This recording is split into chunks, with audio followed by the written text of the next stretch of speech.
Every time new money enters the world, someone gets rich first, and someone else pays for it later. You never see it happen. There's no announcement, no law, no warning, just a slow rearranging of wealth. Silent, elegant, irreversible.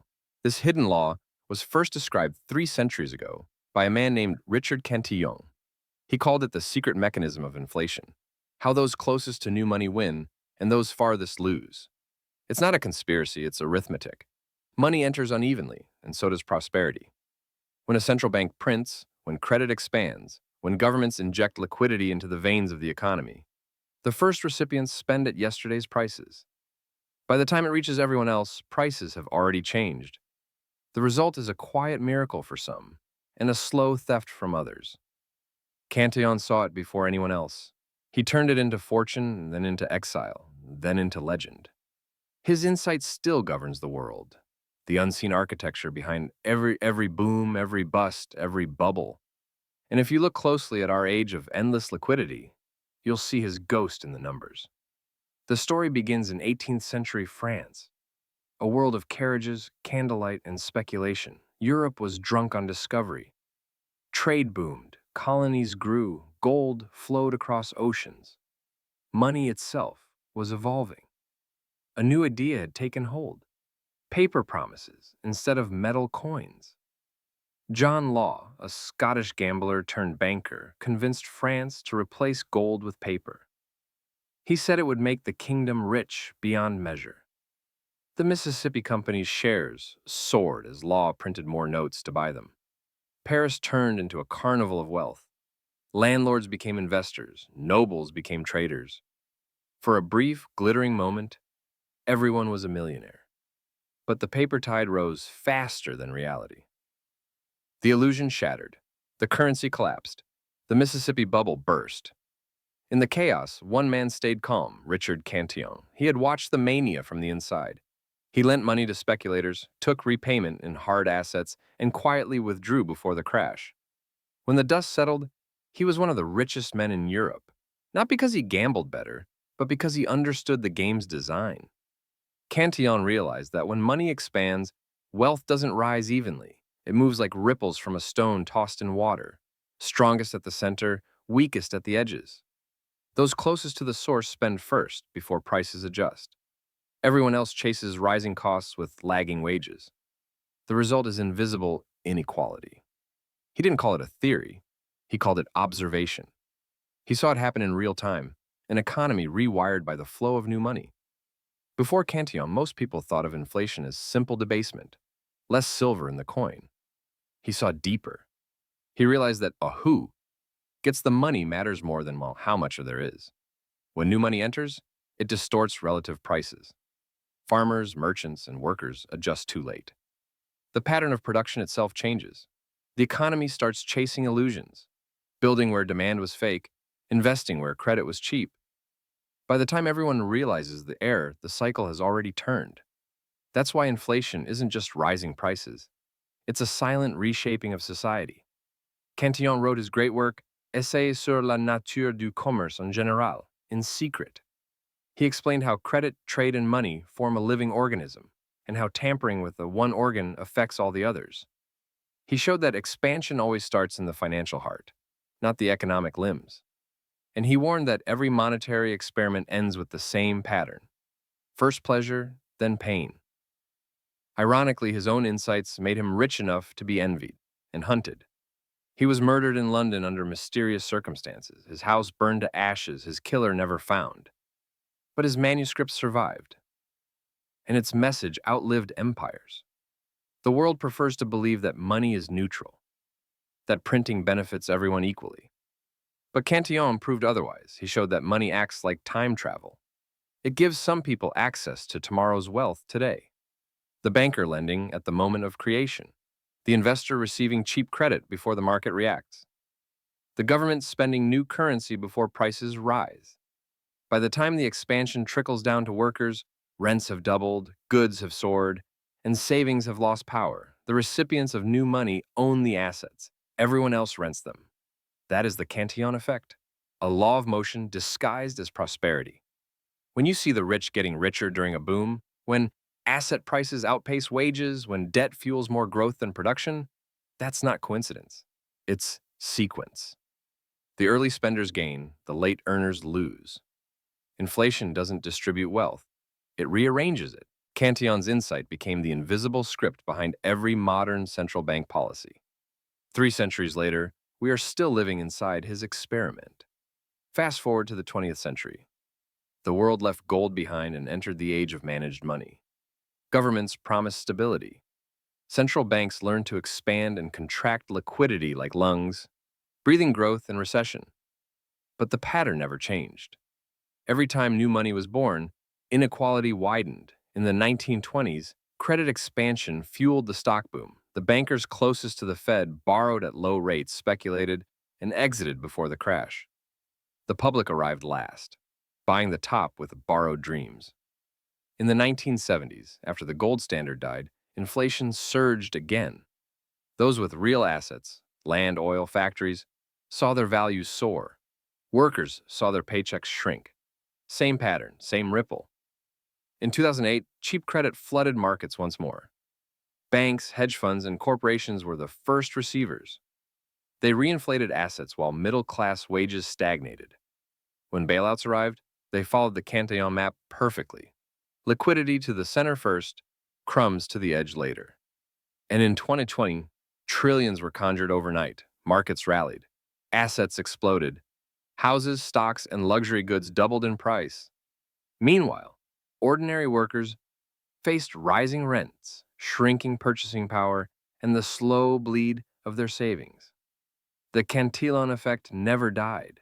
It just changed form, from gold coins to digital credits, from paper money to code. Today's world runs on a new kind of printing press. Not in basements or mints, but in algorithms and central bank servers.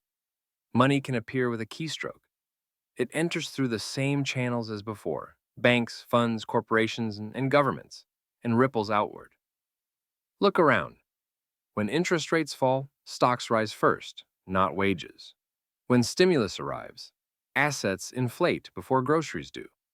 When liquidity floods, it pools where the rich already stand.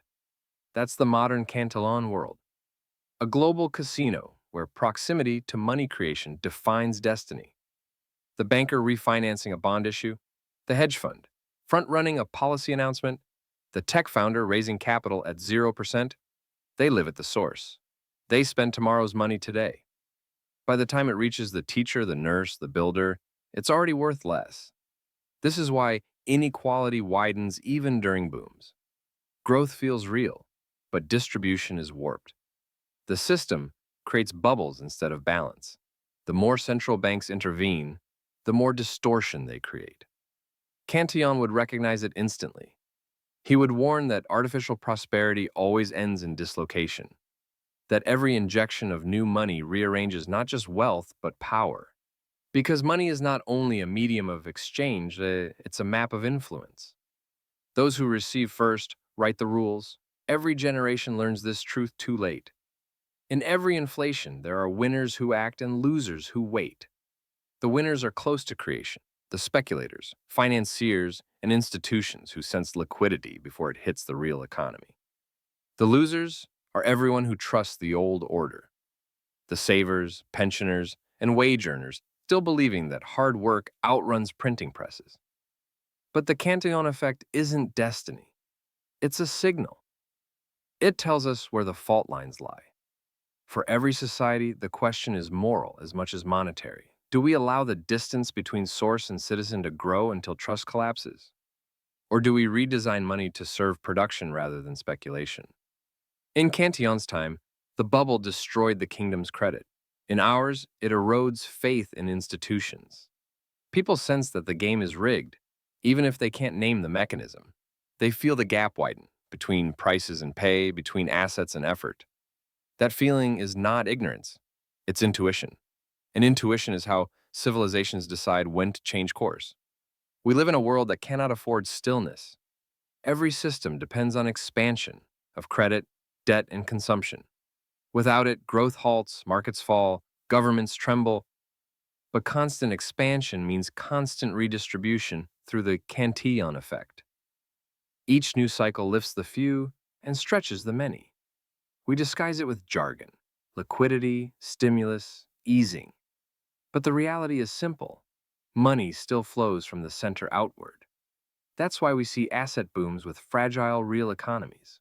Why a tech bubble can burst while rents stay high. Why governments print to buy calm, not progress. In a way, the Cantillon effect has become policy, an unspoken strategy to sustain illusion, to trade tomorrow for stability today. But illusions have a cost. When trust in currency erodes, people seek anchors elsewhere. Some flee to gold, some to real estate, some to digital assets. Each new refuge becomes a mirror of the old system.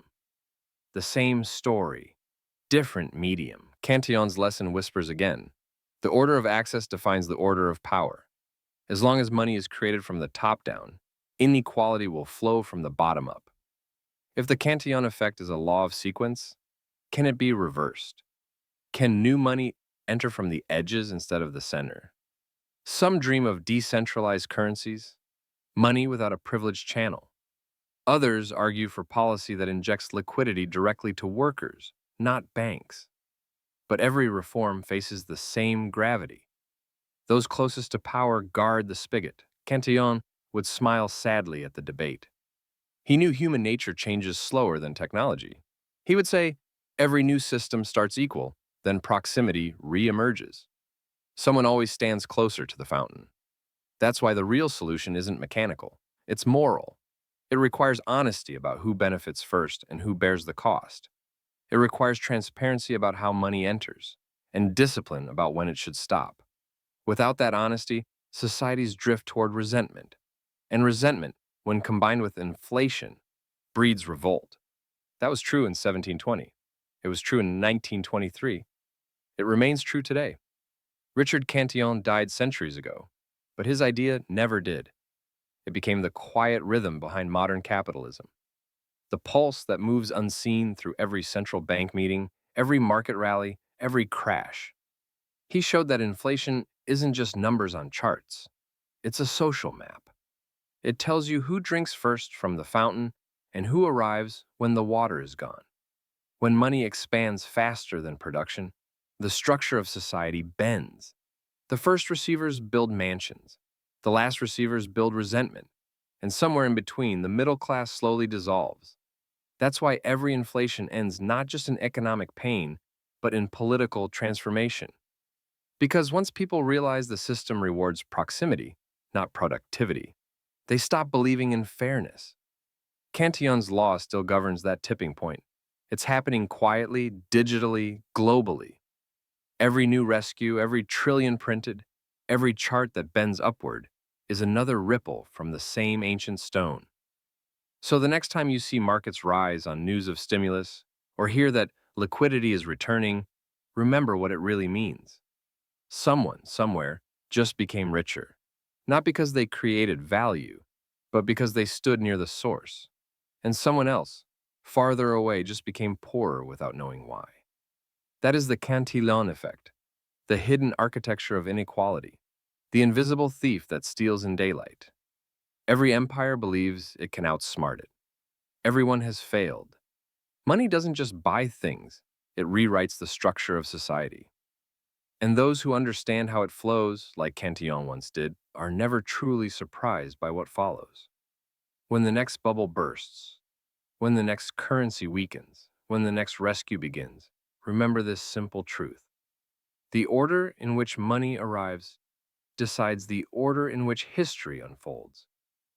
And that order always begins the same way, quietly at the source, where the fountain of new money still whispers, and where a few listen carefully while everyone else wonders why prices rise. Thank you for watching.